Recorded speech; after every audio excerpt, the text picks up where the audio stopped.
माननीय उपमुख्यमंत्री निवेदन करायचं. मुंबईसाठी आहेत. तुम्ही बोलात ना खाली करता वरून खाली.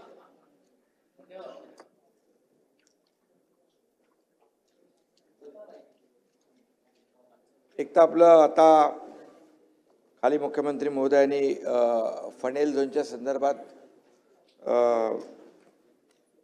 निवेदन केलं होतं. तो त्याचं मी विस्तृतपणे या ठिकाणी करतोय.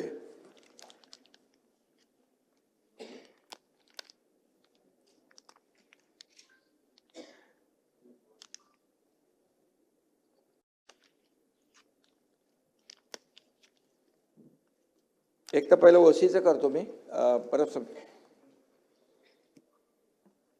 तुम्हालाही त्याचा मुंबईतल्या लोकांचा फायदा होईल. सुधारित सभापती महोदय, याचं मी थोडक्यामध्ये खाली देखील परवाच्या दिवशी निवेदन केलेलं आहे. परंतु या ठिकाणी गेल्या 3-3.5 वर्षापासून जे काही मुंबईमध्ये अनेक आपण निर्णय घेतले, योजनाही केल्या, अनेक विकास प्रकल्पांना चालना दिल्या आणि त्याचबरोबर मुंबई बाहेर गेलेला जो मुंबईकर आहे त्याला पुन्हा मुंबईमध्ये सन्मानाने तो आला पाहिजे, ही भूमिका आपल्या बाळासाहेबांची नेहमीच राहिलेली आहे. आणि त्यामुळे जे खऱ्या अर्थाने जे नियम आहेत ते लोकांच्या फायद्यासाठी असले पाहिजे. लोक कायद्यासाठी नाही तर कायदा लोकांच्या हितासाठी असला पाहिजे, अशा प्रकारची भूमिका नेहमी आपण घेतलेली आहे. आणि म्हणून कधीकधी प्रस्थापित जी काही चौकट आहे त्याच्या बाहेर जाऊन देखील आपल्याला काही निर्णय घ्यावे लागतात. आणि तशा प्रकारचे निर्णय एक भाग म्हणून इमारतींसाठी सुधारित भोगवटा अभय योजना, ओसीची योजना लागू करण्याचा अत्यंत महत्त्वपूर्ण निर्णय घेतला आहे. माझ्या मागे आशिष शेलार आहेत आणि त्यांचा नेहमी पाठपुरावा, मुंबईतल्या आमदारांचा देखील सातत्याने पाठपुरावा या बाबतीमध्ये होता. आणि त्यामुळे काही नियमाचं उल्लंघन करून उभारलेल्या जवळपास 20,000 इमारतींना ओसी नाही आहे आज मुंबईमध्ये. या इमारतींच्या मूळ मंजूर आराखड्यामध्ये किरकोळ बदल केलेले आहेत, त्यामुळे त्यांना ओसी मिळत नाही. ओसी नसल्यामुळे इमारतीमधल्या रहिवाशांना सभापती महोदय दुप्पट मालमत्ता कर, पाणीपट्टी, मलनिस्सारण कर, इतर जे काही दुप्पट भरावे लागतात निवासीला आणि कमर्शियलला 4 पट. त्यामुळे या इमारतीतील जेव्हा घरं विकायची असतात, खरेदी विक्री करायची असतात, त्यावेळी देखील यांना बँका लोन देत नाही. त्यामुळे त्यामध्ये देखील अनेक अडथळे निर्माण होत आहेत. त्याच्या ओसी नसल्यामुळे ही घरं विकताना त्यांना योग्य किंमतही मिळत नाही. आणि म्हणून त्याचबरोबर पुनर्विकासामध्ये केवळ मंजूर नकाशाचे क्षेत्र विचारात घेता येतं. त्यामुळे या इमारतींचा पुनर्विकास देखील करणं शक्य होत नाही. आणि म्हणून आणि ओसी नसल्यामुळे त्यांच्या डोक्यावर कायमची टांगती तलवार जी आहे ती असते. म्हणून या समस्येचा उपाय म्हणून शासनाने सुधारणांसह सुधारित भोगवटा अभय योजनेस मान्यता दिलेली आहे. यामुळे 20,000 इमारतींमध्ये राहणारे सुमारे 2.5 लाखांपेक्षा जास्त कुटुंब, 20,000 इमारती म्हणजे 2-2.5 लाख कुटुंब आहेत आणि 10 लाखांपेक्षा जास्त मुंबईकरांना या योजनेचा लाभ होणार आहे. ओसीसाठी अभय योजना लागू करण्यासाठी अनेक सोसायट्या शासनाकडे पाठपुरावा करत होत्या. त्यांच्या मागण्या मान्य करून सरकारने त्यांना मोठा या ठिकाणी दिलासा दिलेला आहे. या योजनेचा फायदा जो आहे, दुपटीने भरावा लागणारा मालमत्ता कर, बँकाकडून पाणीपट्टी कर, बँकांकडून कर्ज मिळणे सुलभ होईल, घरांच्या खरेदी विक्रीला चालना मिळेल आणि त्यांना योग्य किंमत मिळेल. पुनर्विकासामध्ये नागरिकांना त्यांच्या संपूर्ण क्षेत्राचा लाभ घेता येईल. महापालिकेच्या कायदेशीर कारवाईतून देखील त्यांची सुटका होईल. आणि योजनेअंतर्गत प्रस्ताव सादर करताना नियमानुकूल करावयाच्या क्षेत्रासाठी अतिरिक्त चटई क्षेत्र, फंजिबल क्षेत्र, अधिमूल्य प्रीमियम आकारताना रेडी रेकनरच्या प्रचलित दरात 50% सवलत देखील दिली जाईल. आणि पहिल्या 6 महिन्यात जे प्रस्ताव येतील त्यांना कोणताही दंड आकारला जाणार नाही. त्यांना देऊ ना आपण त्याचा फायदा देऊ. आणि 6 महिने ते 1 वर्ष या काळात येणाऱ्या प्रस्तावांना प्रचलित दराच्या 50% म्हणजे अर्धा पेनल्टी आकारली जाईल. पुनर्वसन प्रकल्पात सेल इमारतींमधील त्रुटीमुळे रिहाब इमारतींची ओशी रखडू नये म्हणून रिहाब इमारतींना सेल इमारतीपासून वेगळं करून स्वतंत्रपणे ओसी देण्याचा विचार केलेला आहे. त्यामुळे त्याच्यात ते अडकणार नाही.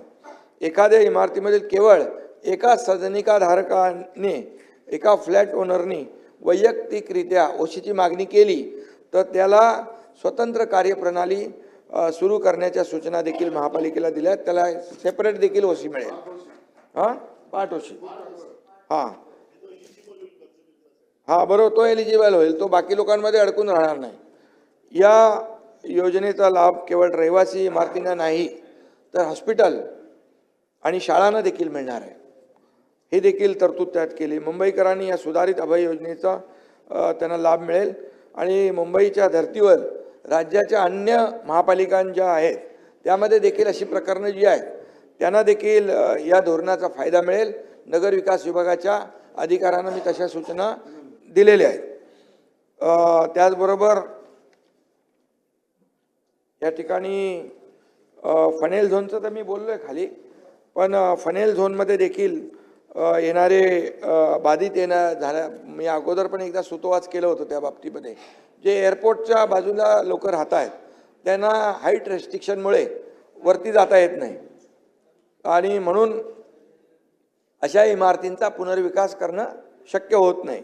या इमारतीखालील जमिनीवरचा उपलब्ध होणारा पूर्ण FSI त्यांना वापरता येत नाही आणि म्हणून हा पुनर्विकास शक्य व्हावा म्हणून आदरणीय प्रधानमंत्री नरेंद्र मोदीजींची जी हाऊसिंग फॉर ऑल जी योजना आहे ती अधिक प्रभावीपणे राबवण्यासाठी देखील याचा फायदा होऊ शकतो. या योजनेच्या माध्यमातून मुंबईतील सर्व पुनर्विकास योग्य इमारतींचा पुनर्विकासास चालना मिळेल.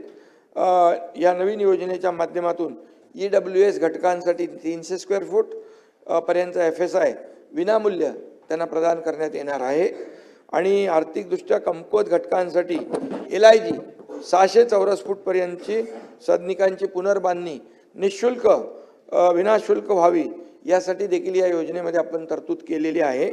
या योजनेमध्ये खालीलप्रमाणे FSI देय असणार आहे.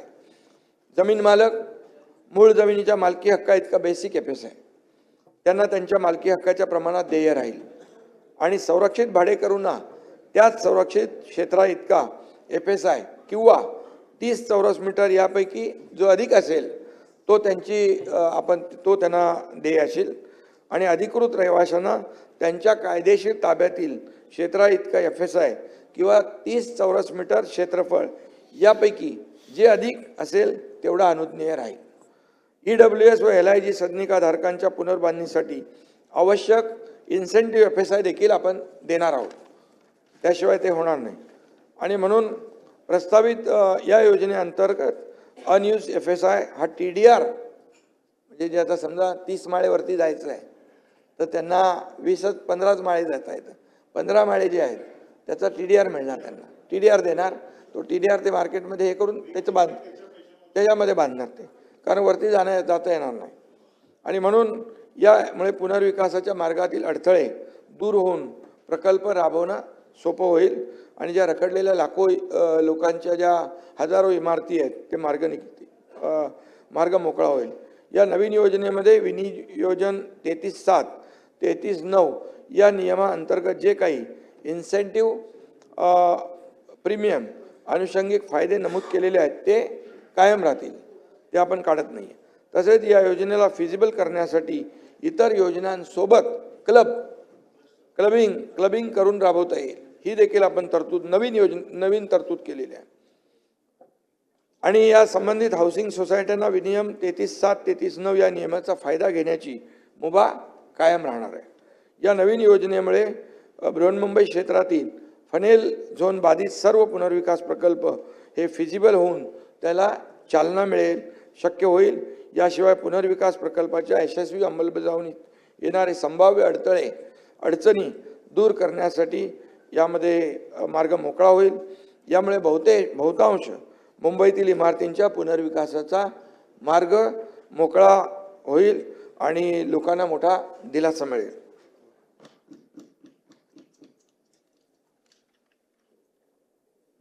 त्याचबरोबर यामध्ये तुम्ही मगाशी काय पत्र दिलेलं मला मनीषा कायंदे मॅडम, त्याचं खाली मुख्यमंत्री महोदयांनी देखील निवेदनामध्ये सुतोवाच केलेला आहे की जे फनेल झोनमध्ये तर आपण करतोच आहे, त्याचबरोबर जी आपली COD आहे कांदिवली जू मिलिटरी परिसर,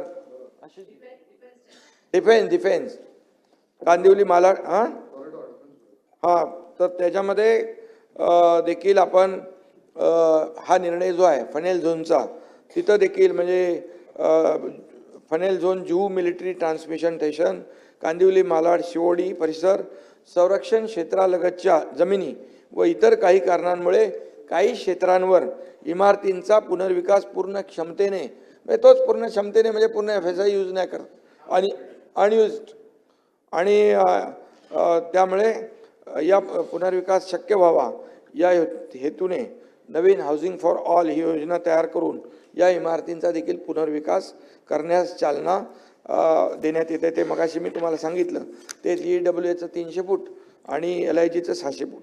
त्यामुळे हा देखील मोठा निर्णय मुंबईकरांसाठी लागू होतोय. त्याचबरोबर पागडीचं आपल्याला मी सांगितलेलं आहे. हां, तो सगळीकडे लागू होईल. हां, ते लागू करणार आपण. त्याचबरोबर एकदा तुम्हाला सांगून ठेवतो, म्हणजे पागडीचं तुम्हाला लक्षात येईल. 19,000पेक्षा जास्त सेस इमारती पागडी इमारती म्हणून ओळखल्या जातात. 1960 पूर्वीच्या या इमारती आहेत. त्यापैकी काही इमारतींचा पुनर्विकास झाला आहे, काही इमारती जीर्ण अवस्थेत आहेत. जवळपास 13,000पेक्षा जास्तीच्या इमारती पुनर्विकासाच्या प्रतीक्षेत आहेत.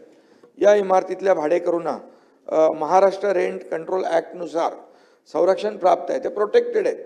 या इमारती तसेच त्यातील भाडेकरू व करारनामे देखील कायदेशीर आहेत आणि शासनाने भाडेकरूंच्या हितासाठी रेंट कंट्रोल ॲक्ट आणून त्यांना प्रोटेक्शन दिलेलं आहे. त्यांच्या पुनर्वसनाच्या हक्कामुळे घरमालकांना त्यांच्या मालकी हक्काचा योग्य मोबदला मिळत नाही, अशी घरमालकांची नेहमी तक्रार आणि वादविवाद आहे. त्याच्यामुळे या घरमालकांमध्ये आणि भाडेकरूंमध्ये खटले मोठे 28,000 अशा प्रकारचे खटले सुरू आहेत लघुवाद न्यायालय इतर न्यायालयांमध्ये. आणि त्यामुळे या पागडीच्या इमारतींच्या पुनर्विकासाला अल्प प्रतिसाद मिळतो आणि ते पुनर्विकास होत नाही. आणि म्हणून भाडेकरू तसेच घरमालक यांचा हक्क अबाधित ठेवलेला आहे आपण. म्हणजे फक्त भाडेकरूंचा विचार नाही, मालकाचाही देखील आपण त्याचा जो अधिकार आहे तो आपण काढलेला नाही. आणि म्हणून आर्थिक दुर्बल घटकांसाठी व अत्यल्प उत्पन्न घटकासाठी EWS आणि LIG हे फक्त FSI देऊन भागणार नाही, तर त्यांच्या घराची विनाशुल्क पुनर्बांधणी खर्चाची तजवीज देखील पुनर्बांधणी करण्याच्या ती देखील गरजेची आहे. त्यासाठी एक स्वतंत्र नियमावली आपण तयार करतोय. त्यामध्ये खालील तरतुदींचा समावेश करण्यात येणार आहे. भाडेकरूंच्या ताब्यातील घराचं जेवढं क्षेत्रफळ आहे तेवढा FSI देय करणे पहिला, आणि मालकांना भूखंडाच्या मालकीपोटी बेसिक FSI देय करणे, म्हणजे मालकाचा जो बेसिक FSI तो. आणि EWS LIG गटासाठी पागडीधारकांना त्यांच्या क्षेत्राच्या निःशुल्क पुनर्बांधणीसाठी लागणारा इन्सेंटिव्ह FSI देखील दिला जाईल. म्हणजे 3 प्रकार झाले: भाडेकरूचं व्याप्त क्षेत्र आणि मालकाचं बेसिक FSI आणि बांधण्यासाठी लागणारा इन्सेंटिव्ह FSI हा आपण त्याच्यामध्ये देतोय. जर काही मगाचं आता फनेलचा जो विषय होता तसा, जर कोणत्या कारणामुळे हाईट रेस्ट्रिक्शन किंवा इतर प्रतिबंधामुळे जर या तिन्ही प्रकारचे FSI पूर्णपणे वापरणे शक्य नसल्यास उर्वरित FSI TDRच्या स्वरूपात उपलब्ध करून देण्याची तरतूद देखील याच्यामध्ये आपण ठेवलेली आहे. या नियमावलीमुळे पागडी सिस्टीमच्या जुन्या इमारतींच्या पुनर्विकासाचा मार्ग मोकळा होईल. या जीर्ण इमारतींच्या पडझड होणारी थांबेल, त्यामुळे होणारी जीवित व वित्तहानी टळेल. या इमारतींच्या पुनर्विकासासाठी सध्या अस्तित्वात असलेले अन्य पर्याय जसे 33/7, 33/9 सुरू राहतील. आणि आजवर ज्या इमारतींना या स्कीमचा फायदा झालेला नाही त्यांच्यासाठी देखील हा नवीन एक पर्याय आहे.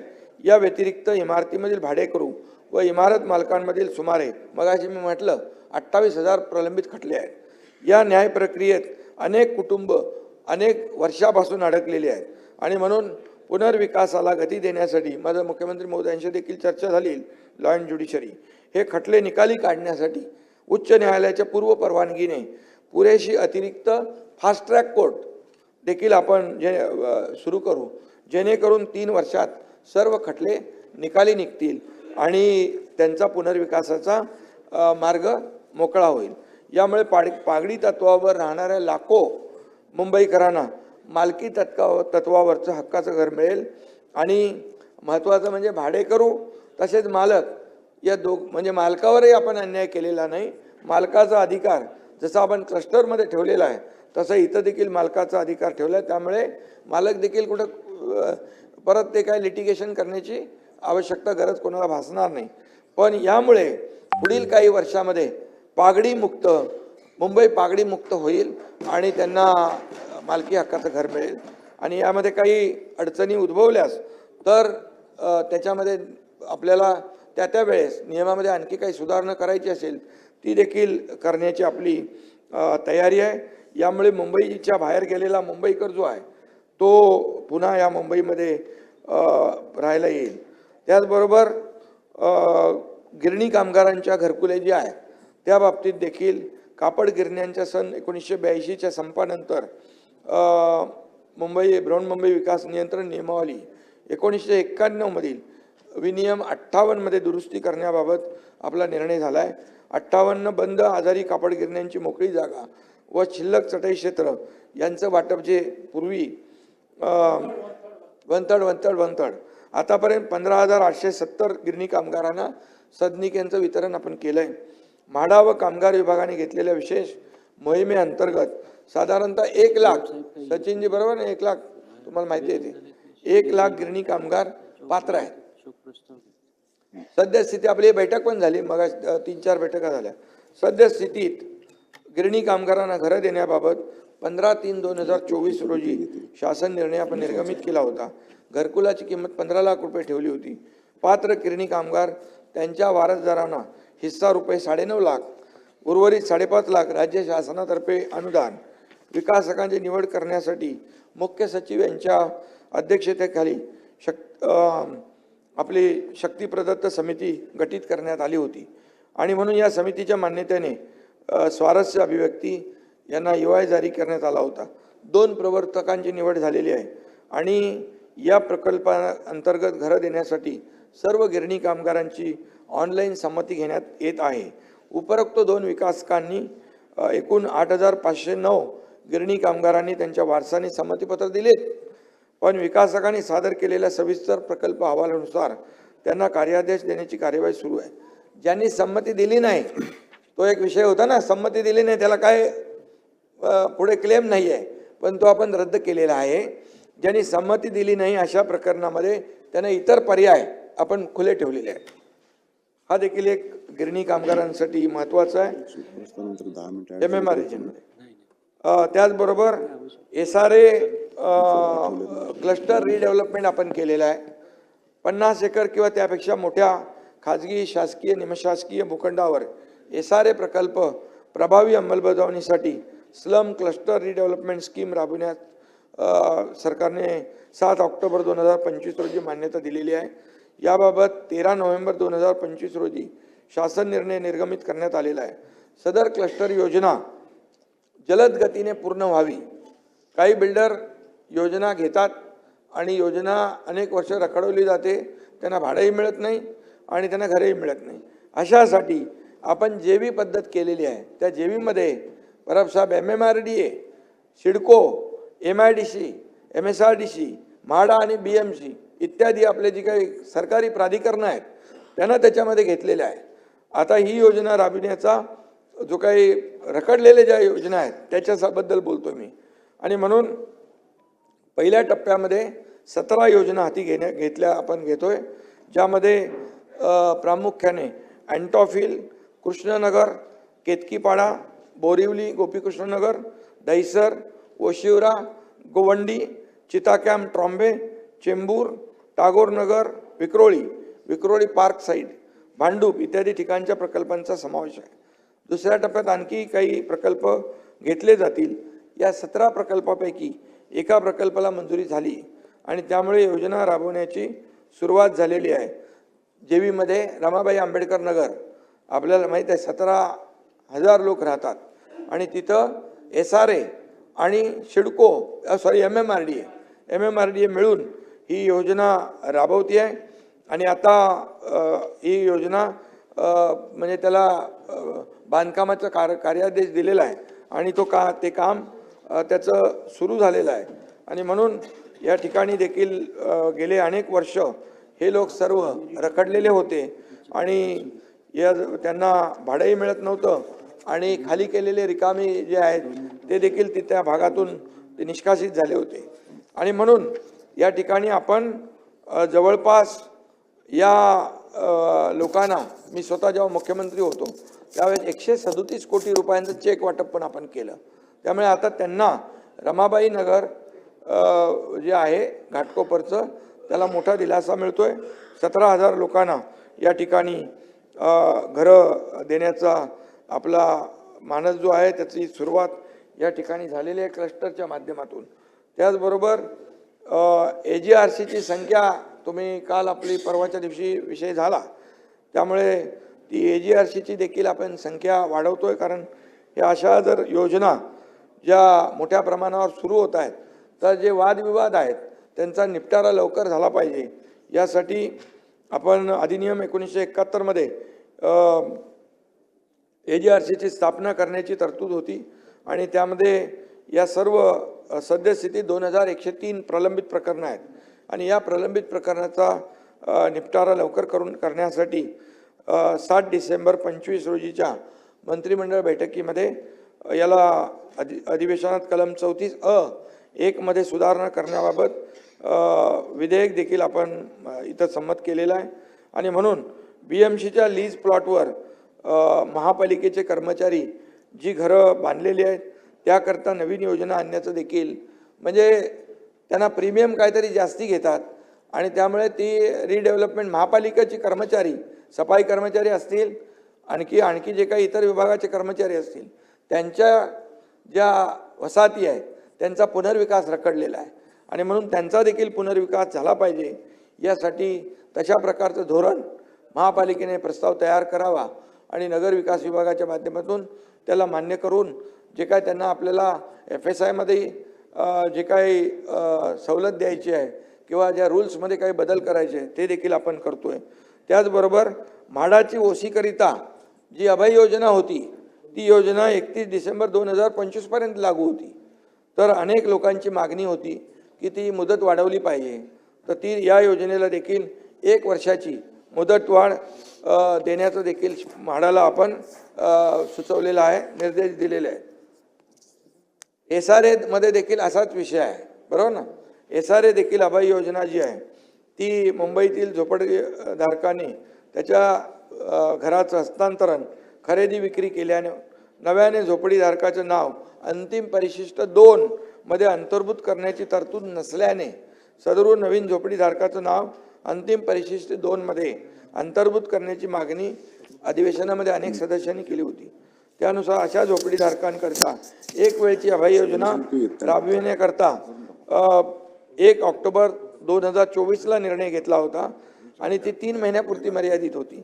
त्यानंतर ती आता योजनेची मुदत 31 मार्च 2025 पर्यंत वाढवली होती. परंतु आता या योजनेचा लाभ घेण्यापासून अनेक लोक वंचित आहेत आणि मग या SRA अभय योजनेला देखील आपण 31 डिसेंबर 2026 पर्यंत मुदतवाढ या ठिकाणी देण्याचा निर्णय या ठिकाणी घेतोय जेणेकरून त्यांना त्याचा फायदा होईल.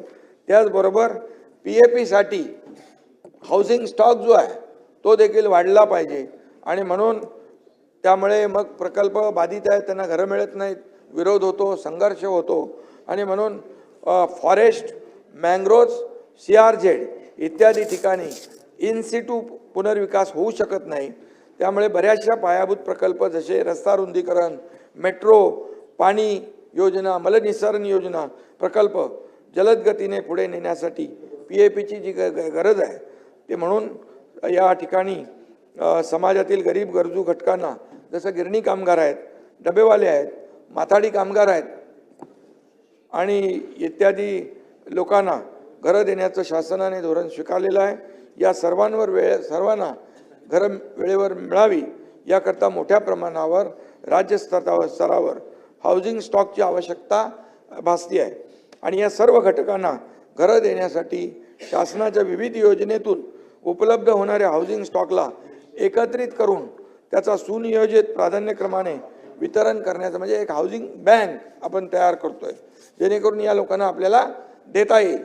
आणि म्हणून या हाऊसिंग स्टॉक करता मुंबईतील 33/7, 33/9, 33/12B यासह विविध योजना तसेच राज्यस्तरावरील इन्क्लुझिव्ह हाऊसिंग PMY इत्यादी योजनांचा समावेश करण्याचा आमचा सरकारचा मानस आहे.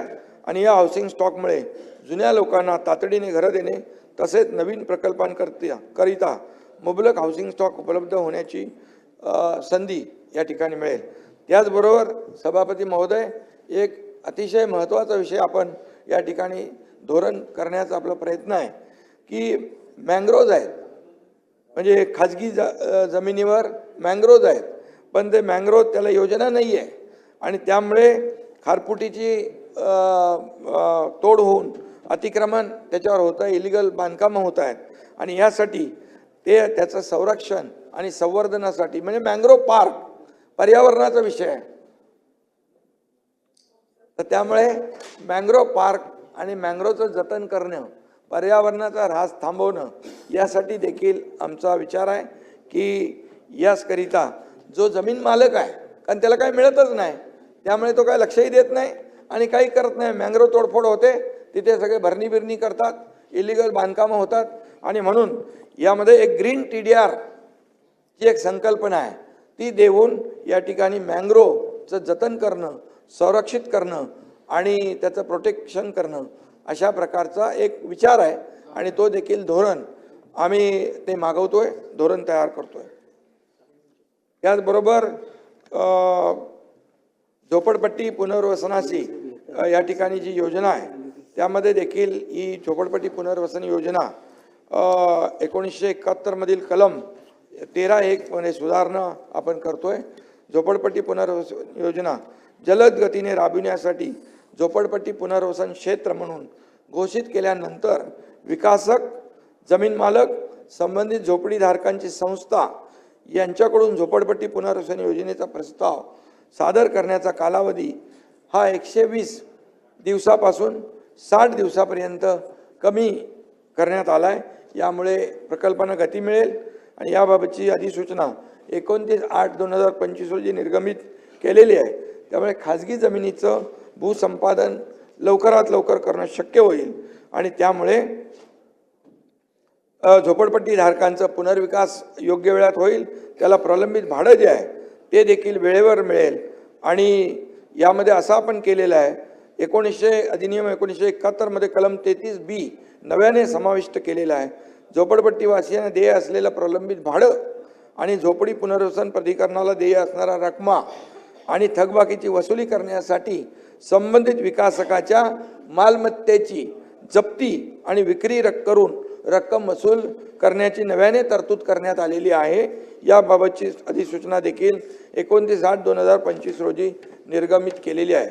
त्यामुळे ही झोपडपट्टी पुनर्विकास योजना देखील अतिशय वेगवान पद्धतीने मार्गी लागेल. आणि शेवटचं एक आहे, आपली बैठक झाली होती शशिकांतजी सिडकोच्या घराबाबतीमध्ये. सिडकोतर्फे नवी मुंबईतील खारघर, वाशी, खारकोपर, तळोजा, उल्वे, कळंबोली, कामोठे, पनवेल या परिसरामध्ये 17,000 घरं बांधण्यात आली आहेत. त्या घरांची लॉटरी प्रक्रिया पुढील 2 महिन्यात पूर्ण करण्यात येणार आहे. वेगवेगळ्या प्रवर्गांसाठी घरांसाठी वेगवेगळे दर आहेत. त्या घरांसाठी सिडकोने निश्चित केलेल्या दरामध्ये काही लोकांनी मागणी केली होती की रकमा जादा आहेत आणि म्हणून यामुळे प्रधानमंत्री नरेंद्र मोदीजी यांच्या सॉरी तू मागे दिसला नाही, यांनी सगळं पुस्तक एकदम पूर्ण अभ्यास करून सगळं फायली घेऊन आलेला आणि चांगलं आहे, अभिनंदन. आणि त्यामुळे मी त्यांना सांगितलं तुमचं काय मी ऐकणार नाही, विक्रांनी भरपूर दिल्या सांगितलं मला आणि शशिकांतजींनी. त्यामुळे प्रधानमंत्री नरेंद्र मोदीजी यांच्या संकल्पनेतील हाऊसिंग फॉर ऑल या धोरणाला चालना मिळून परवडणाऱ्या घरांची संख्या आपल्याला वाढवतोय आणि त्यांना दर्जेदार घरं मिळतील यासाठी आपण EWS आणि LIG दोन्हीमध्ये 10% आपण रकमा कमी करतोय आणि 10% त्याच्यामध्ये सूट देऊन या ठिकाणी त्यांना ज्या आता रकमा ज्या आहेत त्या 10%ने शशिकांतजी कमी करून घेण्याचा निर्णय आपला झालेला आहे. धन्यवाद.